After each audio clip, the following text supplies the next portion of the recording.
At the gallop! Ho!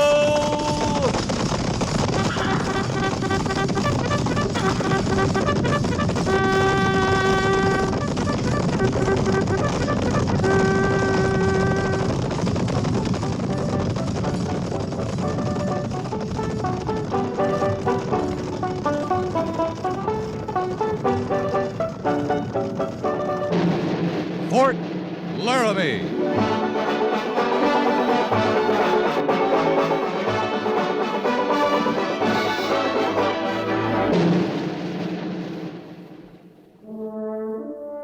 Fort Laramie, starring Raymond Burr as Captain Lee Quince. Specially transcribed tales of the dark and tragic ground of the wild frontier, the saga of fighting men who rode the rim of empire, and the dramatic story of Lee Quince, Captain of Cavalry.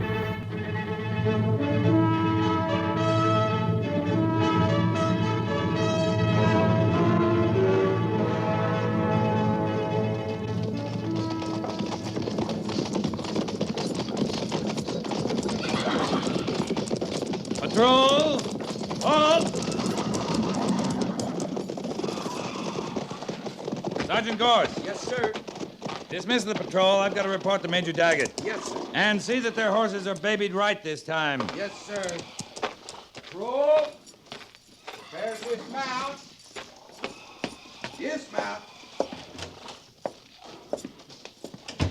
Captain Quince reporting, sir. Oh, I'm sorry, sir. I thought you'd be alone. That's all right, Captain. Oh, this is Major Barlow. Major? My pleasure, Captain. Well, how did your patrol fare? Routine, sir. No sign of trouble. Good. Oh, sit down, Quince. Thank you, sir. Major Barlow is here on orders from General Staff in Washington. He's surveying all the posts in our department. I have only a few days here, and then I'm going on to Fort Dodge. General Custer's command? Yes. I'm looking forward to that. Read hundreds of reports, and certainly that 7th Cavalry is doing the best job with the hostiles that can be done. You haven't surveyed them yet? Well, not personally, no. The record reads victory after victory. I wish we could say the same about the 2nd. Well, the circumstances are a little different, Major. They're waging open warfare from Fort Dodge. Here, we try to keep hostilities at a minimum, maintain peace. Captain, how much firefight have we seen in the last month? Oh, 3 or 4 skirmishes is all, sir. Mostly with dog soldiers driven from the Fort Dodge section. Dog soldiers? There are 2 kinds of Cheyenne. That's the tribe we've been most interested in around here lately. Dog soldiers are the warriors. They wear 3 feathers. Oh. The ones that don't wear the feathers are the reservation peaceful kind. We don't bother either unless they make us. Yeah. Well, Major, it's the belief of many members of the staff, including myself, that a soft policy such as yours is bound to lead to an uprising. I hope you're wrong, sir. Well, the hostiles see it as a sign of weakness. The only way to enforce peace with these savages is to maintain constant pressure, continual display of strength. Will we get a directive to that effect, Major? Or is that a private opinion? It's my opinion at the moment. I can assure you I'll do everything I can to see a directive based on it. Now, Captain, if you'll show me to your troop area. Yes, sir. Major Barlow will be attached to your troop during his stay. You'll place yourself at his disposal, do everything possible to assist him in making his survey. It's an honor, sir.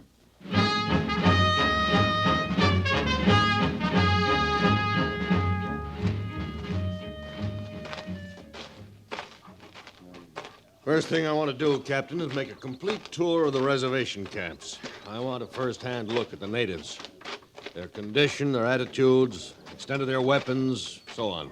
Camps are pretty well scattered, Major. It'll take some time to cover all of them. These reservation people should be centralized so that they can be watched. They've lived in small village bands for hundreds of generations. They kind of need stretching They're room. prisoners of war, Captain. Prisoners of war live under imposed conditions, not their own. Yes, sir. Captain Quince. Yes, Sergeant. At ease. What is it?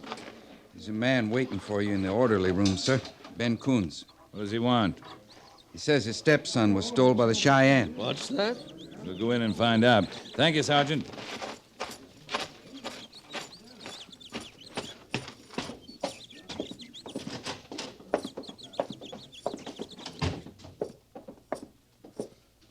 I've just heard about your son, Coons. How'd it happen? How do I know? My place is only 5 miles outside of town, and he was gone when I got home last night. Look at this. Cheyenne scalping knife. It was stuck in my door. I've had a Cheyenne lodge oath hanging over my head for a year. That filthy devil finally found a way to get to me. You mean someone in particular? One of the worst of the breed. Wasaya. Yeah, I've heard of him. Quite a warrior. You say he's had a personal hatred for you, Mr. Coons? Ever since last summer. I was scouting for the 7th. I run across his camp on that big north swing of the Solomon. You know, Captain, just before it flows into Grand Valley. Yeah, I know. Well, I led the troopers into it, and during the fracas, Wasaya's brother was killed. That's when he took the oath to put me under, or do worse. Now he's done it. Taken Billy. I'm sorry about your son, Coons. But the way I heard the story of that attack, Wasaya's wife and 8-year-old son were killed, too, by one of our scouts. I didn't have nothing to do with it. I did what I was paid to. Captain, the man's child's been kidnapped. I see no reason to discuss anything else. The Army's supposed to protect the civilians. What makes you so sure it was Wasaya? Well, he brought his band into the Laramie foothills 2 days ago. Put that and the knife and his oath together, and there's no place else to look. Where'd you hear he was in this part of the country? Your breed scout, Quanto, got wind of it. I should think you would have learned about it in your patrol, Captain. No, we were working in the other direction, Major. No. I heard this morning. Right away, I got the feeling about what happened, and I started looking for sign around my place. I found it right enough. A wash about a half-mile away. Tracks of 9 ponies headed south toward the hills. I want that Cheyenne dog brought in and hung up where I can see it. Sergeant Gorse? Yo. Go look up Quanto. He says there's a band of Cheyenne in the Laramie foothills. I want to talk to their head man. Find out where they are, pick out 10 good men for the patrol, including you. Yes, sir. You'll make provision for me to go with you, Captain. There won't be much in the way of provision, Major, but you're welcome, sir. Coons, you go tell your story to Major Daggett. As soon as I get word from him, we'll move out. All right, Captain. Oh, Coons. How old is your stepson? 9 years next month, if he's still alive. Same age Wasaya's son would have been. Well, if they're together, I don't think you have to worry about Billy being anything but alive and well. You got a lot to learn about Cheyenne, Captain. Maybe you could teach me. You want to come along? I'll go talk to the major.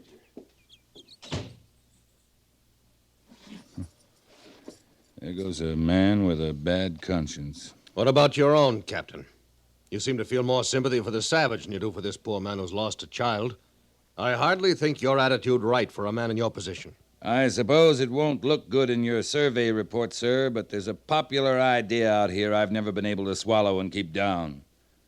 That whatever a white man does to an Indian is all right, but whatever an Indian does is all wrong. You and I are soldiers, Captain.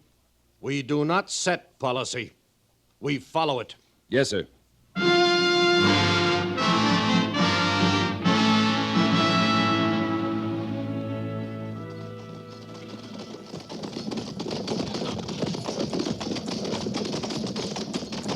Fast water Quanto talked about's just around this bend, Captain. I know. I caught some beautiful trout in that stretch. That's where their camp's supposed to be.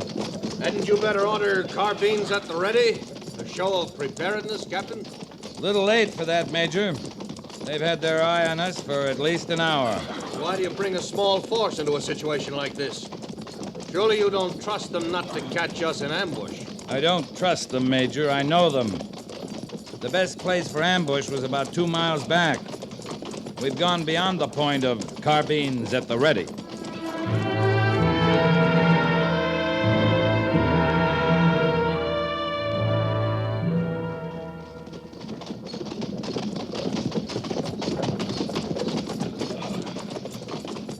There you are, Major, up ahead, waiting for us. Those are dog soldiers. Some of the best mounted fighters in the world. We're well outnumbered, Captain. We always are. Now, they'll come in to meet us at full run and screaming like banshees. That's their way. They don't want you to know whether they mean to be friendly or to open your throat. If we had our carbines ready, their run wouldn't be exactly friendly. Patrol! Halt!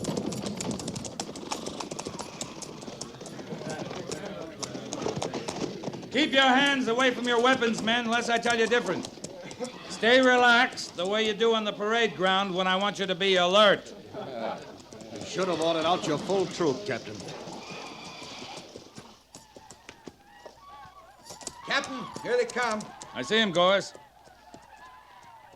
Act like this happens every day, men. Just rest easy in your saddles and talk to each other.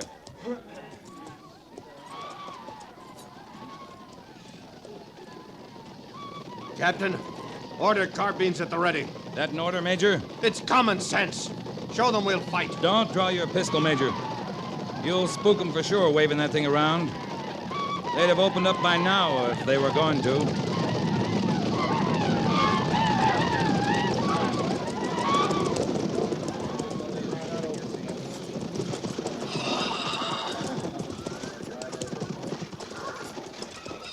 Bahi, who is chief among you? Which of you is Messiah? I am Messiah. Why do the soldiers come to us? We have done no wrong. I brought you your scalping knife, Messiah. Here. Huh. Where is the one called Quince, the woman killer, the child killer? Did he die of fear when he found my sign? Why, that insolent beggar. He says that you came for vengeance and that you stole his son. I have stolen no son. You were at his house, and now the boy is missing. I have stolen no boy. Oh, he's lying, Captain. What does the high soldier say? I say you are lying. Major. I speak true. We'll search your camp and find out how much truth. No, we want no soldiers in our camp. Ain't there any way you can stop him, We Captain? came to these You hills ever been get able to away stop from me, soldiers. Gorse? Well, I'd sure try if you went Always off when the half-cocked like he soldiers is. come to our camp, there is trouble. We want no trouble. We are at peace. You don't want us in your camp because you're lying. The search is going to be made. And if you resist us, I'll see the whole 2nd Cavalry out to do the job. Pandu Nikado! Patrol! Carbines at the ready! Boots your carbines! What was that, Captain? Sorry, Major. They're going back to their camp. Those insolent... Well, at least I've seen a prime example of what a soft policy brings about. The hostiles move up here from the 7th Cavalry area. Undoubtedly, they rest, repair equipment, and go back to take up the attack again. Some of them do, some of them don't. There are good ones and bad ones with these people, same as there are with whites. Well, until such time as a magician is attached to the 2nd who can distinguish between the two, Captain, pressure should be exerted against all of them. We'll return to the fort. I'm going to recommend that at least 2 troops are assigned to this matter until that boy's recovered. With your permission, sir, I'll stay here. Sergeant Gorse will take command of the patrol and escort you. Why on earth stay here? I need your statement at the fort. You have plenty of other witnesses, sir. Before you come back with 2 troops of cavalry, I'd sort of like to see what one man can do in that camp. You're thinking as an individual again, Captain. A hard habit to break, sir. If it doesn't work, it'll make a strong point in your survey report. Very well. I trust you don't expect commendation on your stubbornness. I do plan to make reference to your unmilitary behavior.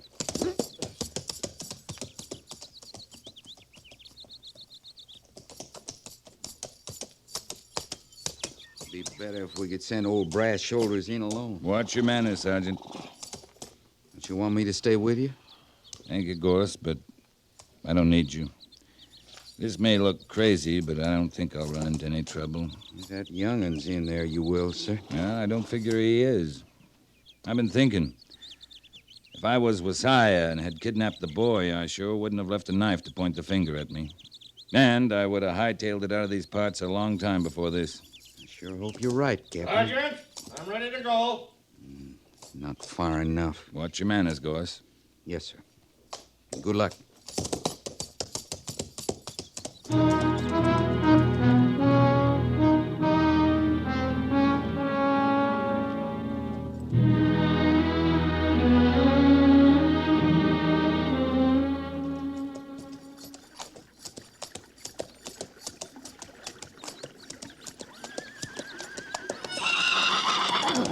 Easy, easy.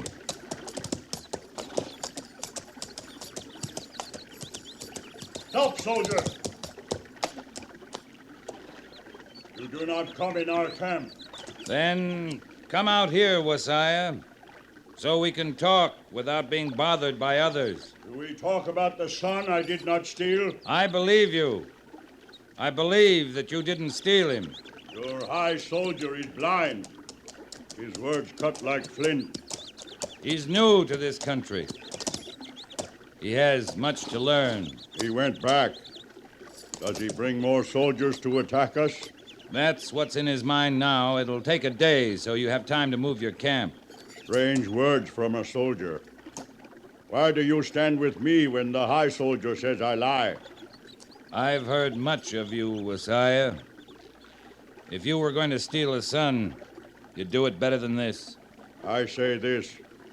The days are gone when a son brought only gladness to his father. Now the father looks to the day when his son reaches manhood and sees nothing but sadness and hunger and fighting a war that will not be won. Some nights, when sleep runs away from me, I think of my son, and I am happy that he is not with me to share the trouble that follows us. I would steal no son. I have nothing to give him. Do you truly want peace, Wasiah? A peace with honor, yes. We are tired of fighting and running. This is a small thing, a missing child, when you measure it against the bigness of the trouble that we're all in, all the tribes, all the army units. But it's a thing that could stir everything up again. Word from the major could go to Washington. His words from his mind. They'd be believed because no other words could go to say they were wrong. I'd like to stop it, Wasiah. Would you help me? How would a Cheyenne help a soldier? If you and I could find the boy and take him back, everyone would know that you were a man of honor and truth, and that you lead a peaceful band. Then the high soldier's word would be lies. You'd be right, and he'd be wrong. For that I would help. But how? Have any other new bands moved into this section that could have taken the boy? One Shoshone and one from my tribe. Could you find out if they have him? Yeah, Will you do it? I will. While you do that, I'll try and get a line on him. Will you meet me in the wash near Coon's place at sunrise tomorrow? Do you know what you asked me to do? To help the man who killed my son and my wife? I know, Wasiah. We meet at sunrise, soldier.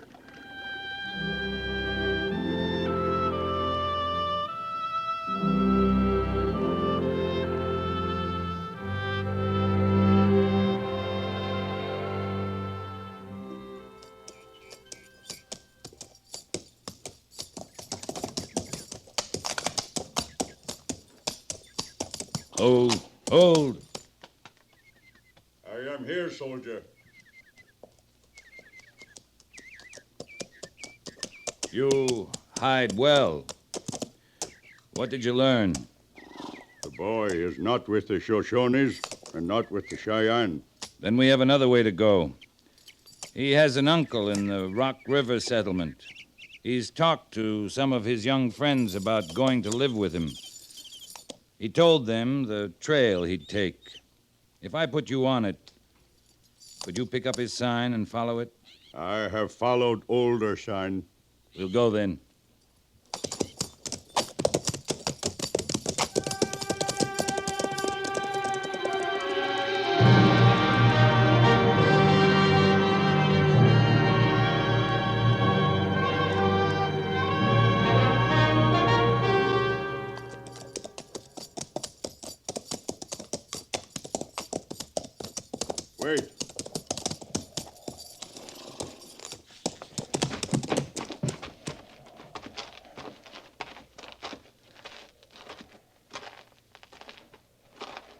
He fell here.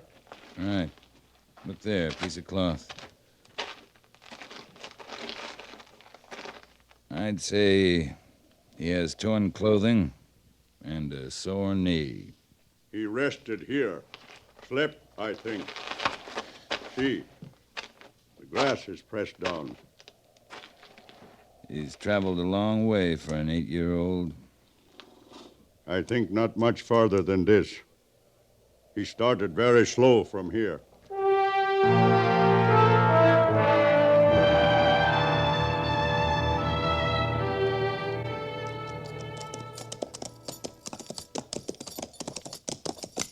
There, soldier.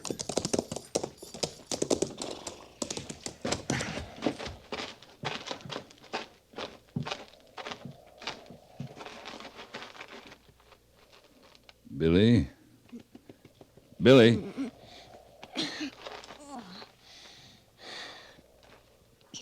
We're going to take you home. No, I won't go back. It's all right, Billy. Who's he? His name is Wasiah. He's a friend of mine. You are a good, strong boy to come this far. If I had a son, I would hope he would be so strong. You've got a nasty bruise on your face, Billy. You must have taken a bad fall. He hit me. Who did? My paw. With a stick. He hit me till I ran away. Here, let's see under your shirt. Yeah, he sure did hit you, didn't he? I won't go back. My paw hit me again. Come on. Stand up, Billy. Look, I don't blame you for running away. I guess I'd have done the same thing. I won't go back. If you want to live with your uncle, I think we can work it out. In Rock River? Yeah. And instead of trying to get there all by yourself, how would you like it if you could ride with the cavalry? By myself? On a horse? Yes. Horse all your own. Now, you ready to start back? I won't stay with my paw. You won't have to. Come here, boy. You ride with me on my pony. No, I don't want to. Why, sure you do, Billy. Think what you can tell your friends. I'll bet none of them have ridden with a real Cheyenne warrior. Come on now. Show them how brave you are. Come here, boy. Am I strong enough to lift you up? Oh. He not know the feel of a white man on his back. You all right, Billy? Does this pony run fast? Oh, yes. Faster than prairie fire. I go.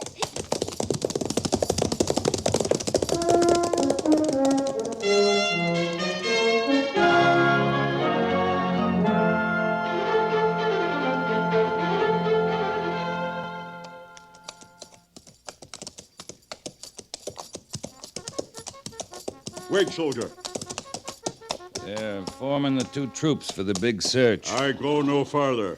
I know how you feel because I felt the same way riding into your camp. But the major from Washington won't believe you had a part of this unless you ride in with me. You have my word that everything will be all right. I go on your word.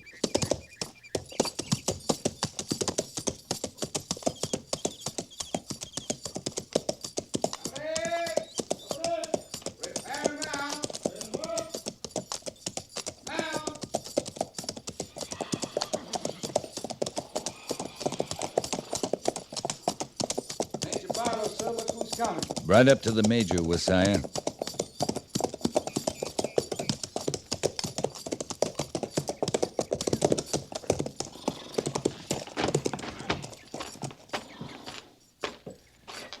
Captain Quince reporting, sir. Well, this savage did steal the boy. In spite of his surrender, he's to be punished. This is no surrender. Give me the details, Captain. I'd rather you ask the boy, sir. All right, son. What did he do to you? He didn't steal me. He found me. I ran away because my paw hit me with a stick. He does it lots of times, and I won't go back. I just won't. Order the troops dismissed. Yes, sir. Prepare to dismount. Come on, Billy. We'll find you something to eat. I'd stay out of the 7th Cavalry territory for a while. The high soldier is going to be moving that way. There is very far place where there are many antelope. I think my people are hungry for antelope. My thanks go with you. Mine stay with you. You grow strong, boy. One day you can beat your stepfather. I leave my vengeance with you. Goodbye. Come on, Billy.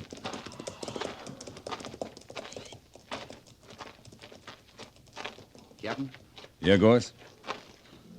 Old Ironside sure don't want to admit there's such a thing as a good Injun, does he? He's a better soldier than we are, Sergeant. What? He operates strictly from the book. Maybe in the next situation, the book will be right.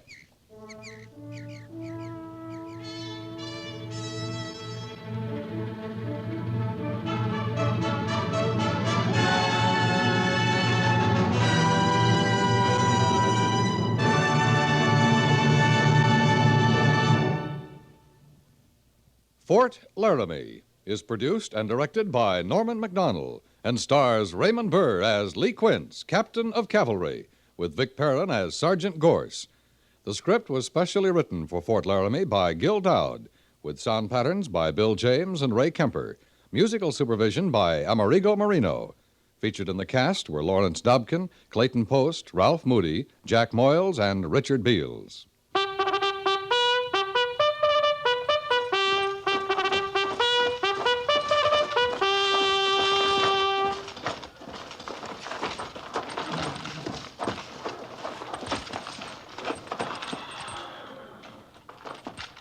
Company, tension!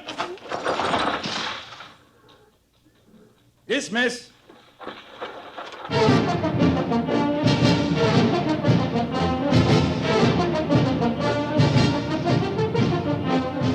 Next week, another transcribed story of the Northwest frontier and the troopers who fought under Lee Quince, Captain of Cavalry.